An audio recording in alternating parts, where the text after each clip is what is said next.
Right. So I, in fact, while I was speaking some couple of minutes back, I set the context away. I don't want to, re-speak and re-touch upon those points. But yes, manufacturing as a sector has seen one of the worst times in the last few years. Before we look at how you are trying to address the challenges, innovate internally as well as for your customers, let's talk about some of the challenges that you face within your in general and within your company. We can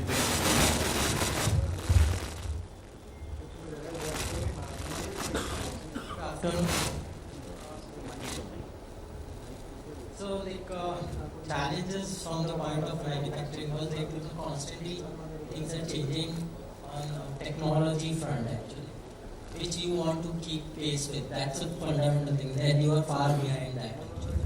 Now, within the organization, when you say manufacturing, you have end-to-end problem from planning, forecasting, manufacturing, distribution, procurement, everything. Right. It's not that it's working smoothly. Last 2 years were more of an exception in the sense because of COVID. So supply constraint was the biggest.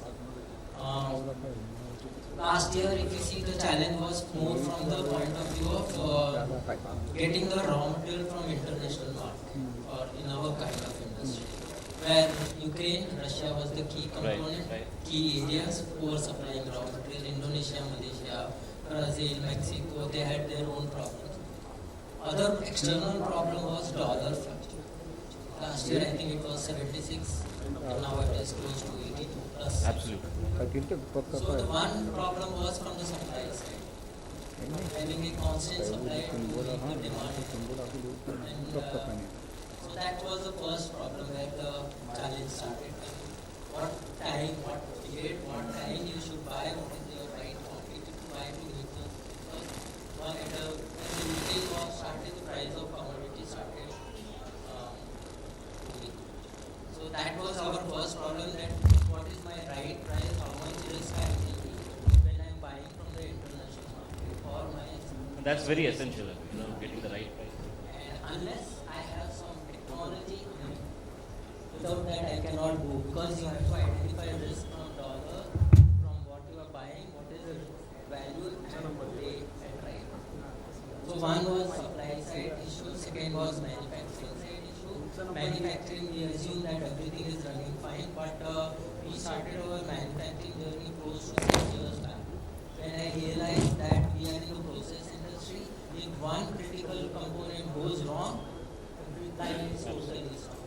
How do I improve that? At that time, and now the things have improved. Now the edge level computing has improved. It's improved with more features, functionality actually. So you can do better, if I'm talking about boiler, I can think of what is temperature, vibration, pressure, and whatever parameter when do I want to give other to that. This machine is going to be down, better take some action right now, otherwise you will have a production of more of predictive. More of a predictive plus maintenance also. So that was one. And second was packaging was another concern where I constantly used to find this problem. The OEM vendor is saying you can pack 100 bottles per minute per pouch or whatever it is, and actually we are doing 45. How do you increase that? What are the reasons of that? Till now, all these things were post facto written in the logs. Now all these things is in the system. So you know what corrective is a raw material issue, is a plant maintenance issue, it's labor issue, what is the issue and what corrective measure I have to take so that my plant runs smoothly. And the third and foremost was related to digitization of law within the plant, which we are that we automated. So there are issues, challenges one by one. We could not do it all. We have 19 plants. Some are very mature, new technology, some are old. To bring it at one level was the biggest challenge.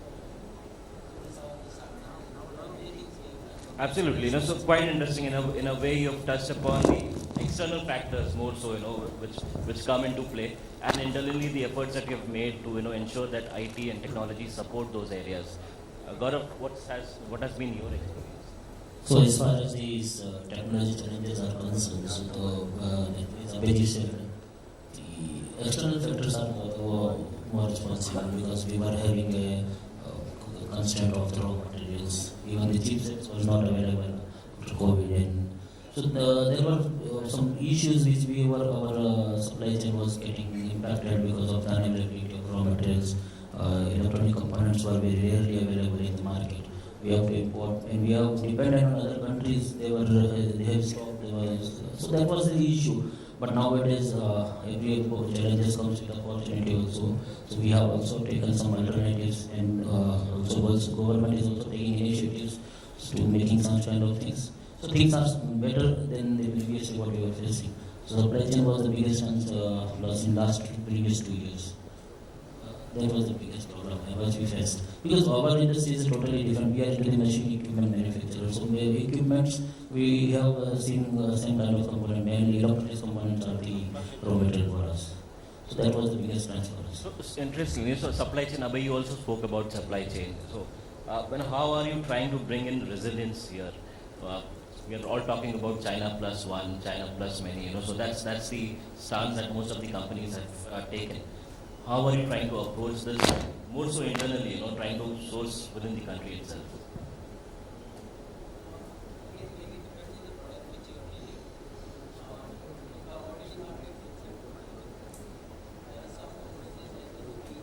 Government sometimes puts duty, sometimes removes the duty. Same is the case with rice.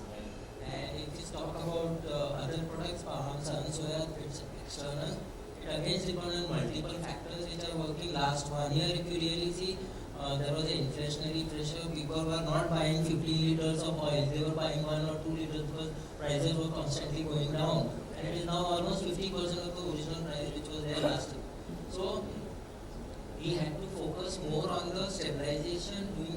Don't take long-term decisions with the supply chain from buying from internal. We took short-term decisions, ensure that your supply is there, not keeping because dollar, everything is impacting your bottom line. So one was from that point of view, supply side point of view, manufacturing, as I told you, we focus on constrained or critical resource which are sourced of or in the organization, and which is contributing more towards the cost.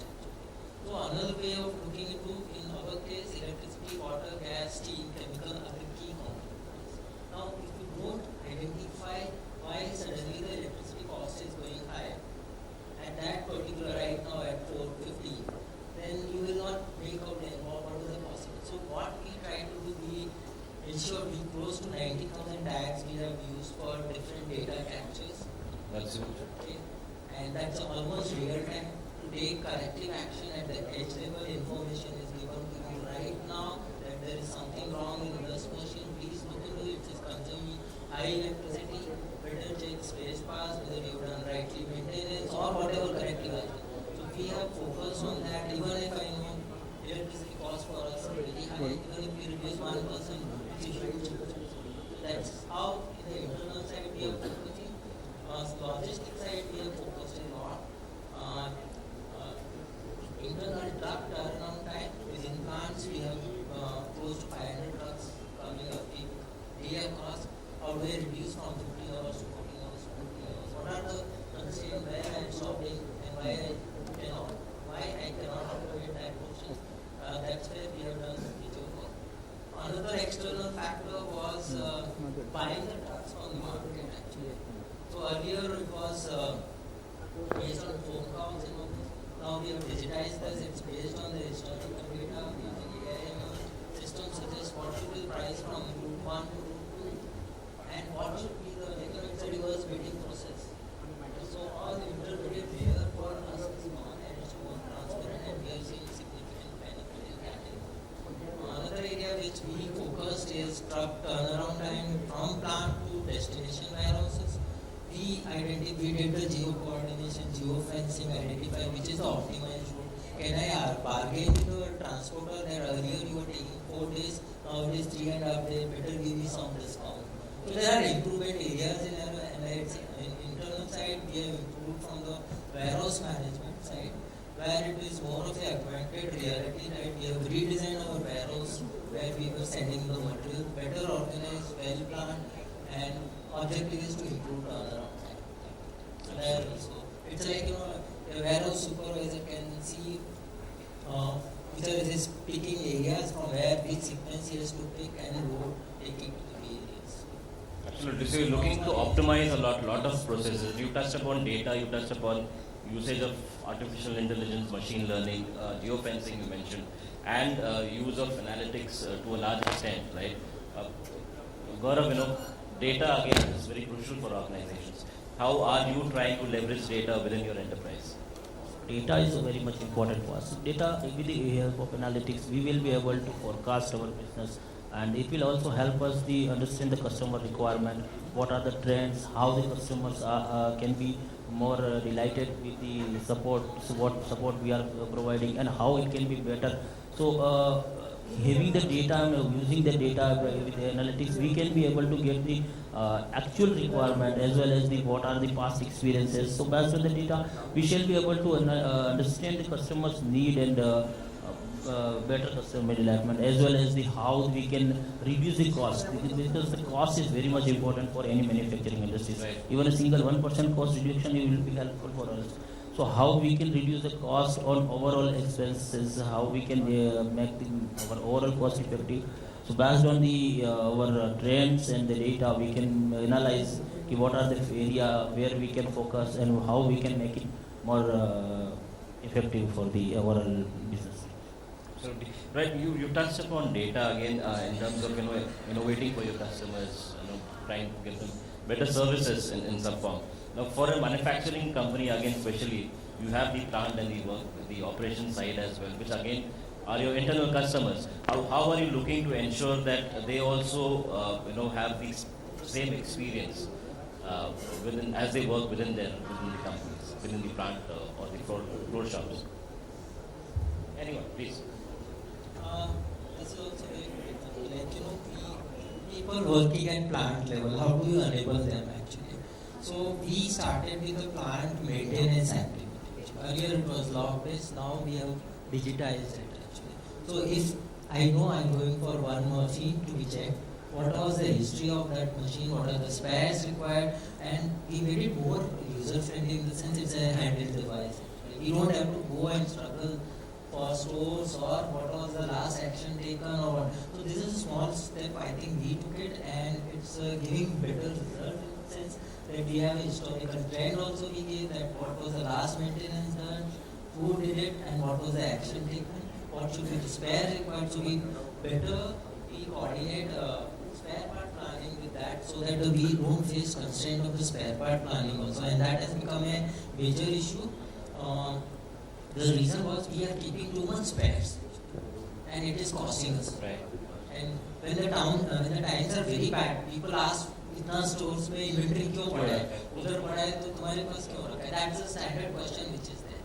So what we are right now working is we have multiple locations. We try to, before we order a spare, we try to optimize whether I can transport from one plant to another plant, is it cost effective, or should I buy which type of spare should I take? So those are the things which we are right now working. It is helping us in the sense it is bringing visibility, transparency, and next step is to focus on cost. Right. Any points? Yeah, so in that case also we data gives also forecasting. So what are the maximum usage or material which we can keep and how are the long dead items so which taking more turnaround time to get the delivery. So we can forecast them, and based on the consumption, these are the frequent moving spares which we should keep at least some number of spares, so that by the trends of data we will be able to and so whenever we get some urgent dispatches or urgent orders, so we may not be in that position with the material to have availability. So this kind of things, so we should have, the data gives us the visibility, these are the frequent flying machines, so we should keep at least these numbers of data. So these are very helpful for us, and by keeping this for our users, we can have some information, so it will be easily available to users to understand their requirements, so they can keep they can plan accordingly. Absolutely. Right, I just want to have the audience involved as well. If there are any questions that you have for the panel members, we can take a couple of them before I proceed with the questions here. Anyone? Right, so, if there are, please just raise your hand. I'll come back to you. Yes, sir. another thing of way of looking to data needs to be changed. Now, what has happened over a period of time, earlier I could do whatever analysis I wanted to do with the 35,000 or 60,000 line items of Excel. But now that is gone actually. Now the data generated at each and every critical machine is huge. You cannot see through naked eye actually. You need something different mindset to look at. Therefore, your way of presenting data to different layer of management needs to be different in the sense it needs to be more of an exception based or alert based or segment based where they have to focus right now so that tomorrow or day becomes better. Actually, that's the way you have to start looking because data generated at each and every point is used and I don't think it's possible manually. So 80-20 concept you have to follow, 80% you have to remove, 20 that also you have to show this is red, this is yellow, this is green and focus on red first. Right, so we are talking a lot of data, and I'm sure data is the core, building block for any enterprise. The tools and technologies can vary. There's a lot of talk around ChatGPT or generative AI in general. As a manufacturing company, are you looking at such generative AI tools, within the organizations, or thinking about it? To be frank, we have not tried, but we will try some of the use cases which are related to manufacturing or logistics or even a front office that is sales and distribution side. So the same, we have still not tried, but we'll looking for the opportunities.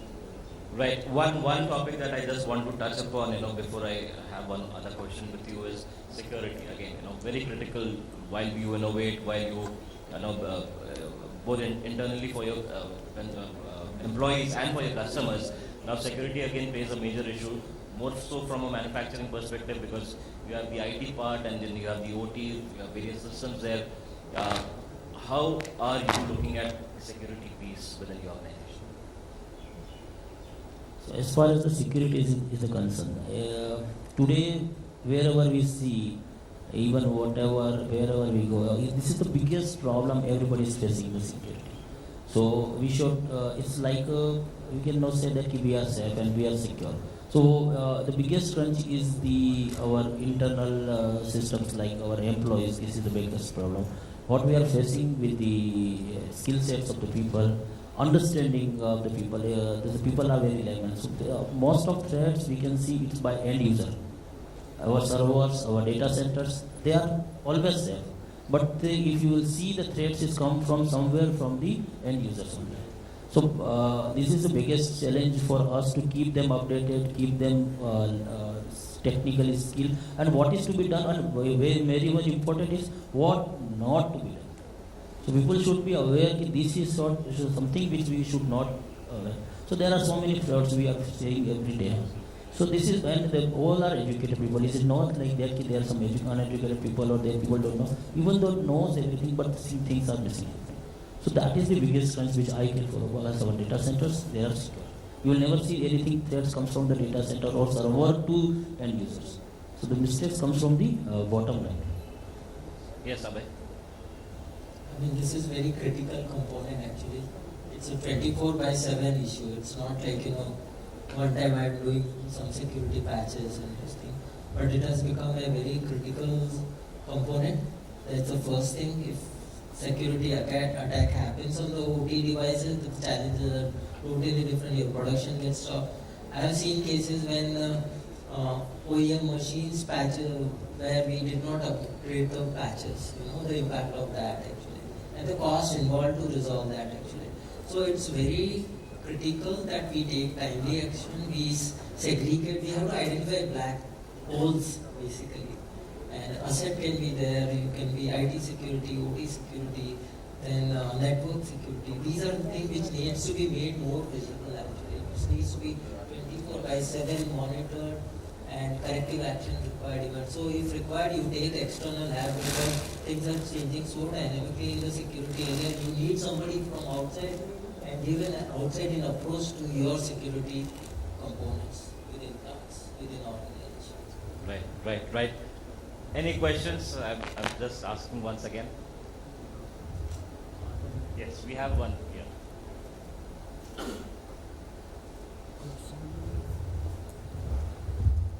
I am Abhijit. I'm question is related to the emerging technologies which basically leading manufacturing sector to lead tomorrow. And when it comes to emerging technologies, it's also manufacturing as a sector is quite regulated.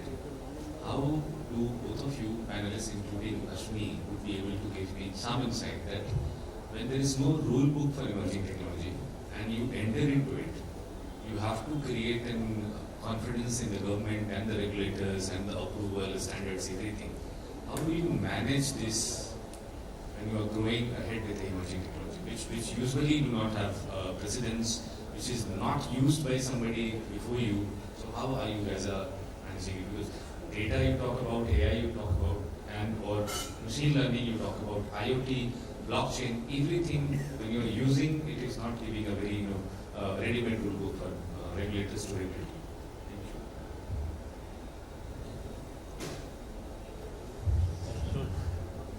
Here, from not from a manufacturing perspective, but from a BFSI or banking and financial services perspective, there's a lot of role of the regulators there when whenever new technologies come into play. For example, AI. Now there is always this question of why was a certain decision arrived at, or how was a loan given to some person basis the AI output. So that question is raised by the regulators there. In terms of looking at the technologies, looking at if there are no biases there from a banking perspective, but from a manufacturing, I'm sorry, I would not be able to comment on that. Abhay, you would want to add something there? No, not from government compliance. As of now, that framework is not. It's not there. So manufacturing, banking and insurance sector is there, but when you want to try something in the new technology in the manufacturing, it better to try with a pilot. It's that's confidence which needs to be there, which comes from the pilot, and it's not only you, it's a management also gets benefit. Yes, they are able to visualize which was unknown. Okay. Objective is to find out unknown. And that is how the data gives you insights. So your way of looking to that problem will change actually. That the data is showing something which you are not able to see earlier. And that is mindset change that I alone cannot do, because I need some expert to help me out to analyze. So in case of boiler, we took help of expert who are PhD who knew that subject very well. They said these are the possible reasons why this went down and what corrective action you were taking. And we were able to save almost 22% downtime production. Gaurav, you want to add something? So as Abhay said, since we don't have any regularities, so we need to focus on how we can benefit with the use of technology, always, because it's also come with a cost and the time.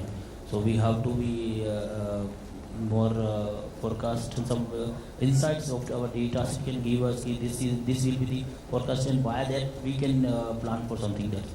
So as of now, we don't have any regularities for that. Absolutely. Right, I guess in the interest of time, I have to... Yes, you have a question, please. Please speak. Yeah. Hi, I'm Shruti Kushwa. I run a product engineering services company based out of Ahmedabad and US both. But my question is, what are the best Industry 4.0 practices as manufacturers you are accepting? Because we see a lot of manufacturers who have certain challenges in accepting technology, especially when it comes to additive manufacturing, rapid prototyping, connected machines, so predictive analysis and all of that. Like, they're very, very stringent on spending on these kind of innovations, because obviously it is a very high-end cost. So what are the best practices that you are accepting as of now in your organization?